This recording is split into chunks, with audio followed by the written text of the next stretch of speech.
Hello दोस्तों, मैं सचिन अरोड़ा एक बार फिर से आप सभी लोगों का स्वागत करता हूं अरोड़ा एजुकेटर के इस ऑफिशियल यूट्यूब प्लेटफॉर्म पे।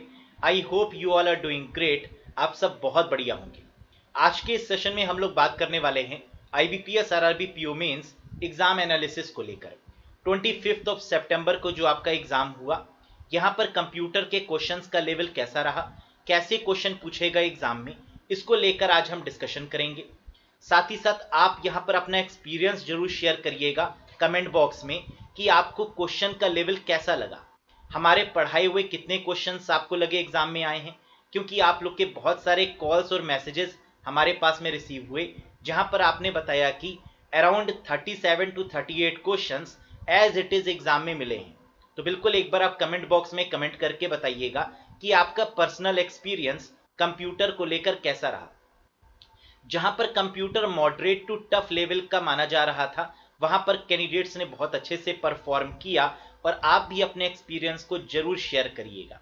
तो चलिए यहां पर बात कर लेते हैं क्वेश्चंस के बारे में, लेकिन उससे पहले क्योंकि एग्जाम आने वाला है आरआरबी क्लर्क का, अब यहां पर क्वेश्चन ये बनता है कि आरआरबी क्लर्क की प्रिपरेशन कैसे करें। देखिए, अगर पीओ को हम एनालाइज करें तो कॉन्सेप्ट वाइज अगर आपका कॉन्सेप्ट सॉलिड है तो आप किसी भी क्वेश्चन को सॉल्व कर सकते हैं, किसी भी क्वेश्चन का आंसर कर सकते हैं। लेकिन उसके लिए आपके कॉन्सेप्ट की नॉलेज होना बहुत जरूरी है। कम समय के अंदर अगर आपको कॉन्सेप्ट मजबूत करने हैं और एमसीक्यूज की प्रैक्टिस करनी है तो ये बैच आपके लिए बेस्ट है। सिर्फ 35 क्लासेस आपको अटेंड करनी है, जो कि अराउंड 40 आवर्स की हैं। अगर ये 40 आवर्स आप यहाँ पर दे देते हैं तो बेस्ट है वो, और आपको full out of full score लाने से कोई भी रोक नहीं पाएगा, पेपर का लेवल कितना भी टफ क्यों ना हो। समझ गए? जिन कैंडिडेट्स ने इस बैच को ज्वाइन किया हुआ है और उनका क्लर्क का पेपर है, उनको सिर्फ रिवीजन करना है यहाँ से। और जिन कैंडिडेट्स ने इस बैच को ज्वाइन नहीं किया हुआ है वो फटाफट से कनेक्ट हो जाइए। डिस्क्रिप्शन बॉक्स में लिंक दिया हुआ है। कनेक्ट हो जाने के बाद में अगर आपको कोई भी डिफिकल्टी आती है, कोई भी कंफ्यूजन होता है, तो आप दिए गए नंबर पर कॉल या व्हाट्सएप करके भी पूछ सकते हैं। बाकी फैसिलिटीज में आपको बता दूं, इस बैच में आपको टॉपिक वाइज क्लासेस मिलने वाली हैं, एमसीक्यूज, पीडीएफ, कंप्यूटर कैप्सूल, सब कुछ वो भी एग्जाम ओरिएंटेड आपको मिलेगा। तो चलिए बात करते हैं एनालिसिस के बारे में। ये रहे क्वेश्चंस आपके स्क्रीन के ऊपर। तो देखिए आपने क्या आंसर किया। साथ ही साथ देखिए, अगर आपको लगता है कि क्वेश्चंस ये आपके फीडबैक पर ही हमने यहाँ पर एनालाइज किए हुए हैं, जो आपने फीडबैक दिया उसी के बेसिस पर इन क्वेश्चंस को हमने यहाँ पर फ्रेम आउट किया है। अगर आपको लगता है कि इन क्वेश्चंस में कुछ भी चेंज है या कोई एक्स्ट्रा क्वेश्चन है जो एग्जाम में पूछे गए हैं, उनको भी आप कमेंट बॉक्स में जरूर कमेंट करके बताइएगा। चलिए देखते हैं एक एक करके क्वेश्चंस पर have a look. Dividing the disk into tracks and sectors, बहुत ही क्लियर कट क्वेश्चन पूछा गया था कि हार्ड डिस्क में डिस्क को ट्रैक्स और सेक्टर्स में डिवाइड करना क्या कहलाता है। आंसर यहां पर आपका बनेगा दैट इज फॉर्मेटिंग। हमने आपको यह भी बताया था कि इसमें पार्टीशनिंग और फॉर्मेटिंग में कैंडिडेट कंफ्यूज होते हैं। करेक्ट आंसर यहां पर क्या बनेगा? फॉर्मेटिंग। नेक्स्ट देखिए, शॉर्टकट की फॉर पेज ब्रेक, और यह भी हमने आपको बताया था कि पेज ब्रेक और लाइन ब्रेक से एक क्वेश्चन एग्जाम में जरूर आएगा। तो पेज ब्रेक से क्वेश्चन देखा जा रहा है। कंट्रोल के साथ एंटर इसकी बिल्कुल सही शॉर्टकट की बनेगी, यानी पेज को ब्रेक करने के लिए जो शॉर्टकट की है वो क्या है? कंट्रोल के साथ एंटर। और अगर हम लाइन ब्रेक की बात करते हैं तो आंसर होता है शिफ्ट के साथ एंटर। क्लियर है? नेक्स्ट देखिए, फंक्शन की for slide show. Slide show के लिए किस फंक्शन की का यूज करते हैं? काफी आसान सा क्वेश्चन था। F5 का यूज करते हैं for the slide show purpose. और हमने आपको बताया भी था लास्ट टाइम में कि स्लाइड शो के लिए F5 और स्लाइड शो को एंड करने के लिए एस्केप की का यूज करते हैं, राइट? नेक्स्ट देखिए, which power point view works best for adding slide transition. बताइए इसका करेक्ट आंसर क्या होना चाहिए?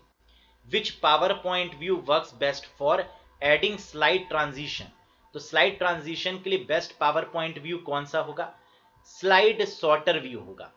क्या होगा? स्लाइड सॉर्टर व्यू होगा। और ये भी बिल्कुल स्ट्रेट फॉरवर्ड क्वेश्चन था, मेरा करवाया हुआ क्वेश्चन था, राइट? नेक्स्ट देखते हैं, translator who convert high level language to low level language.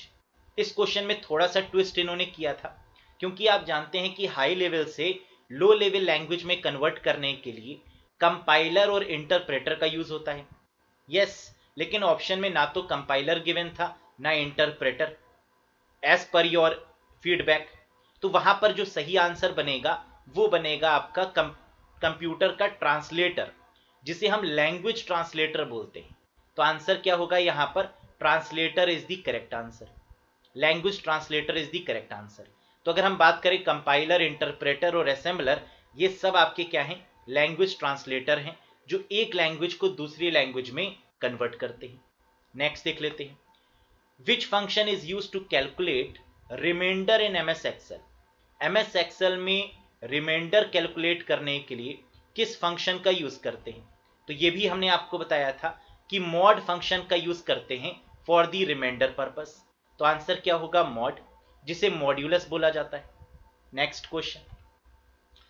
एक क्वेश्चन ये था कि दिए हुए स्टेटमेंट में से कौन सा स्टेटमेंट फॉल्स है, कौन सा स्टेटमेंट गलत है।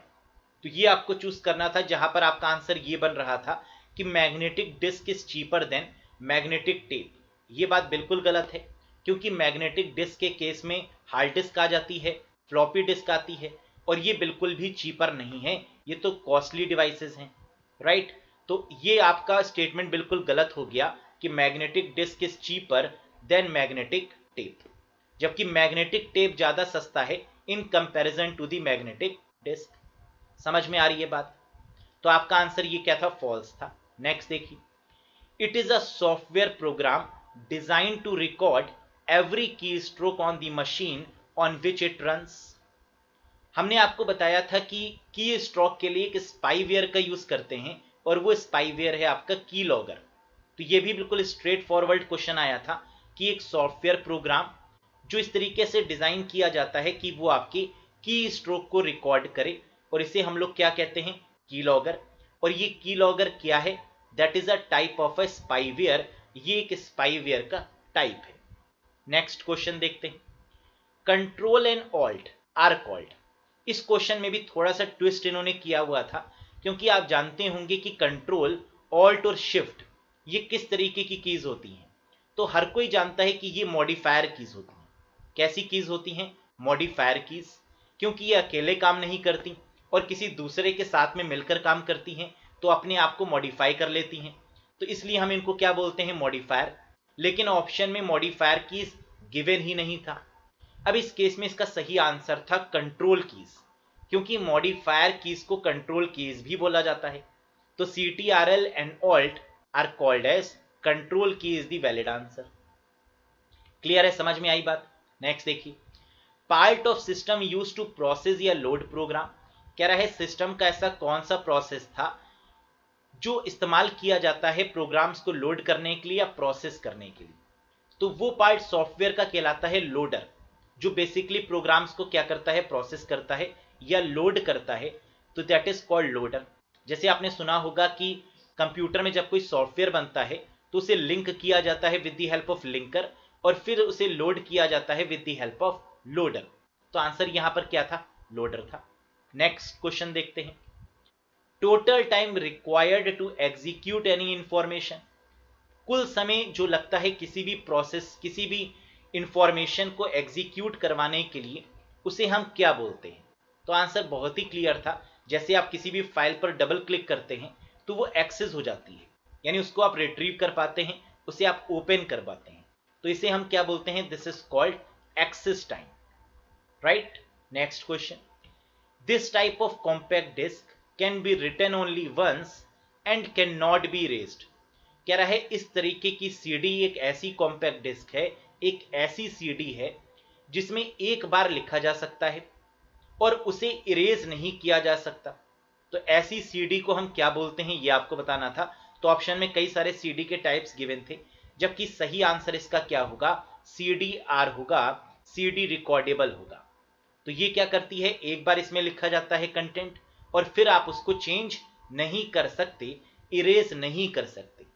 लेकिन वो सीडी जिसमें आप कंटेंट लिख भी सकते हैं और इसे इरेज भी कर सकते हैं, वो होती है आपकी CDRW, जिसे CD रीराइटेबल के नाम से जाना जाता है। क्लियर? नेक्स्ट देखिए। It a character recognition technology, ये करेक्टर रिकॉग्निशन टेक्नोलॉजी है adopted mainly by the banking industry to facilitate the processing of checks। तो बहुत ही सिंपल सा क्वेश्चन था, चेक्स को प्रोसेस करने के लिए किस टेक्नोलॉजी का या किस इनपुट डिवाइस का यूज किया जाता है।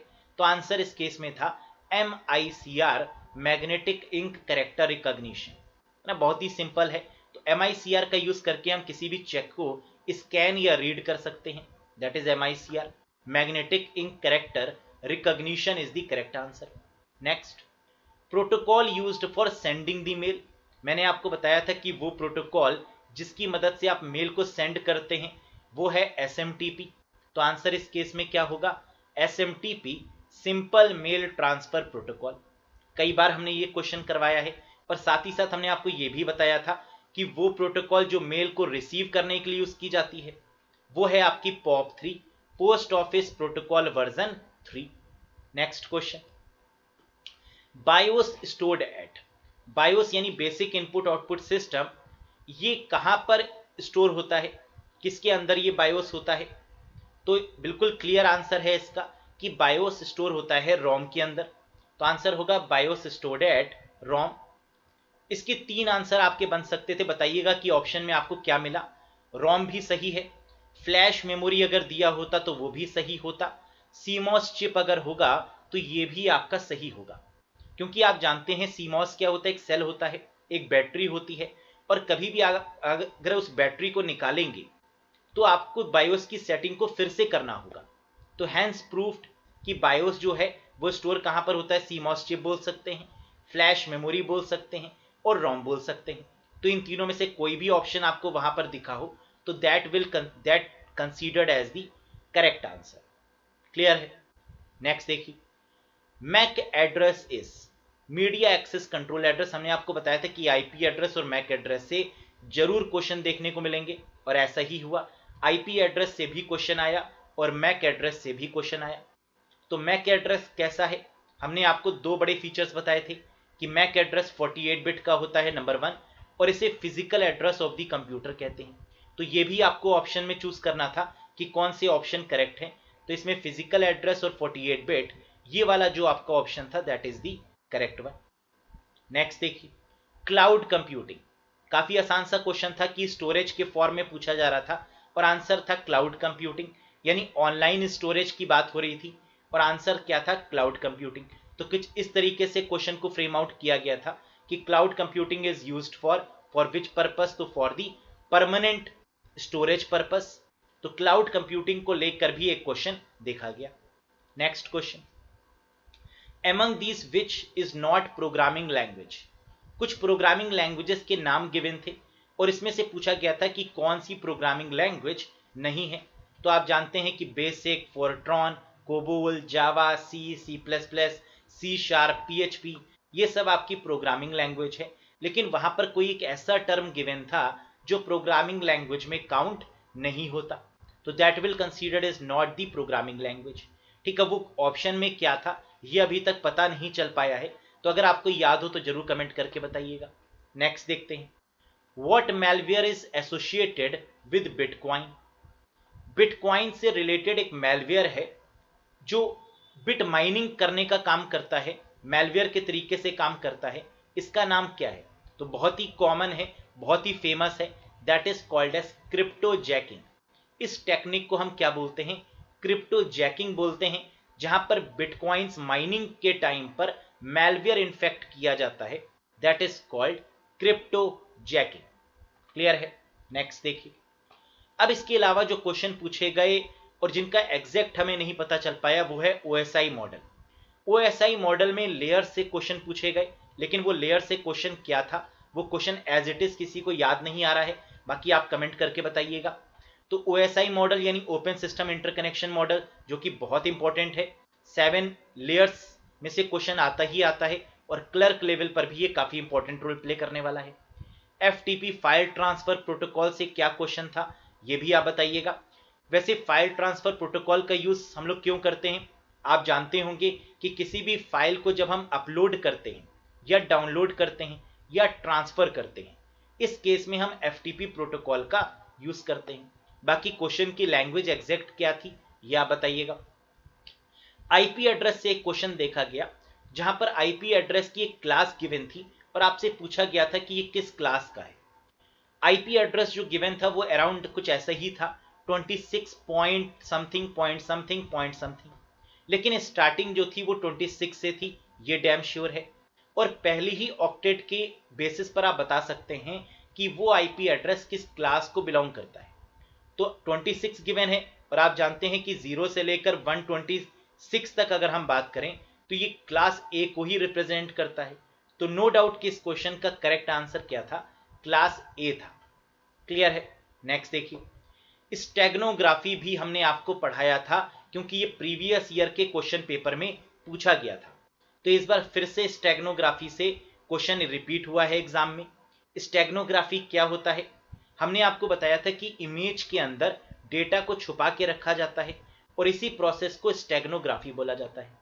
तो the practice of hiding a secret message inside a image, inside a video, that is what we called steganography. Clear है। नेक्स्ट देखिए, गूगल स्प्रेडशीट, ये भी हमने बताया था कि गूगल जो स्प्रेडशीट का यूज करता है उसका नाम क्या है, गूगल शीट है। नेक्स्ट, एक क्वेश्चन कोई फुल डुप्लेक्स मोड या हाफ डुप्लेक्स मोड से भी देखा गया है। एग्जैक्ट क्वेश्चन क्या है ये किसी को नहीं पता। कुछ कैंडिडेट्स कह रहे हैं हाफ डुप्लेक्स से आया है, कुछ कैंडिडेट्स कह रहे हैं कि सर फुल डुप्लेक्स से क्वेश्चन था। अब क्वेश्चन एग्जैक्ट क्या था, देखिए क्वेश्चन तो बहुत आसान बनते हैं फुल डुप्लेक्स और हाफ डुप्लेक्स से। हम लोग जानते हैं कि अगर वन वे कम्युनिकेशन होगी तो वो सिंप्लेक्स होगा, अगर टू वे कम्युनिकेशन होगी और सेम टाइम पर नहीं होगी तो वो हाफ डुप्लेक्स होगा, अगर टू वे कम्युनिकेशन होगी और रियल टाइम पर यानी सेम टाइम पर होगी तो वो फुल डुप्लेक्स होगा, है ना। तो यहां से भी क्वेश्चन देखने को मिले हैं। बिजनेस सोशल नेटवर्किंग वेबसाइट पूछा गया है, दैट इज कॉल्ड लिंक्डइन। बहुत ही पॉपुलर क्वेश्चन है। हमने आपको बताया था कि अगर कभी भी बिजनेस सोशल नेटवर्किंग वेबसाइट पूछें या फिर प्रोफेशनल सोशल नेटवर्किंग वेबसाइट पूछें तो इन दोनों ही केसेस में आंसर क्या होगा, लिंक्डइन होगा, जो कि माइक्रोसॉफ्ट के द्वारा ओन किया गया है। तो लिंक्डइन किस कंपनी का प्रोडक्ट है, तो आंसर है माइक्रोसॉफ्ट का। नेक्स्ट क्वेश्चन, एक क्वेश्चन यहां पर माइक्रो प्रोसेसर से भी पूछा गया है।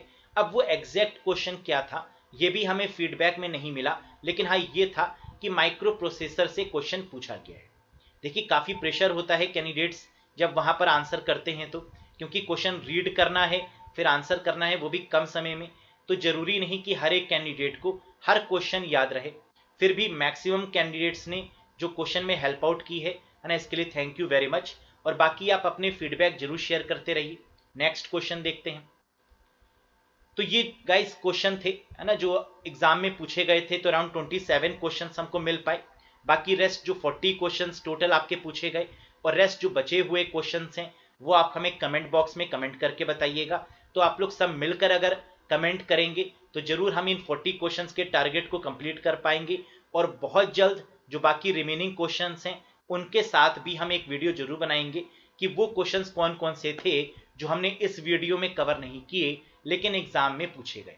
तो उसके लिए हमें आपके सपोर्ट की रिक्वायरमेंट है। आप कमेंट बॉक्स में कमेंट करके जरूर उन क्वेश्चंस को बताइएगा, फिर हम वहां से एक बार चेकआउट करेंगे कि वो क्वेश्चन कैसे थे। तो आई होप कि आपको यहां से क्लियर कट आइडिया लगा होगा कि क्वेश्चन का लेवल आपका क्या रहा।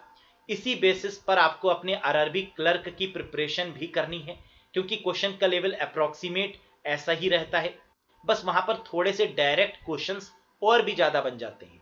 तो यहां पर हम गारंटी लेते हैं कि अगर आप बैच ज्वाइन करते हैं या आप इस चैनल से कनेक्टेड रहते हैं तो आप बिल्कुल यहां पर full out of full score करेंगे कंप्यूटर में। ये सचिन अरोड़ा सर का वादा है। तो सचिन अरोड़ा सर हैं तो कंप्यूटर में full out of full marks मुमकिन है। तो आई होप सो कि आप सभी का पेपर बढ़िया गया होगा। आप सब लोग बैंक में सिलेक्शन लें, जो ड्रीम आपने सोचा था उस ड्रीम को आप फुलफिल करें, यही मेरी ब्लेसिंग्स हैं। तो that's all for today guys. Session पसंद आया हो तो लाइक करिएगा, चैनल पर नए हो तो सब्सक्राइब जरूर करिएगा, फीडबैक जरूर शेयर करिएगा। बहुत जल्द मिलेंगे एक नए वीडियो के साथ। Till then bye bye and take care. बाकी क्लर्क के लिए परेशान होने की रिक्वायरमेंट नहीं है, वीडियोस आपको लगातार मिलते रहेंगे आरआरबी क्लर्क के बेसिस पर, इंपॉर्टेंट वीडियोस, और आप साथ ही साथ बैच से भी कनेक्ट हो सकते हैं। That's all for today. Bye bye and take care to all of you guys. Thank you very much.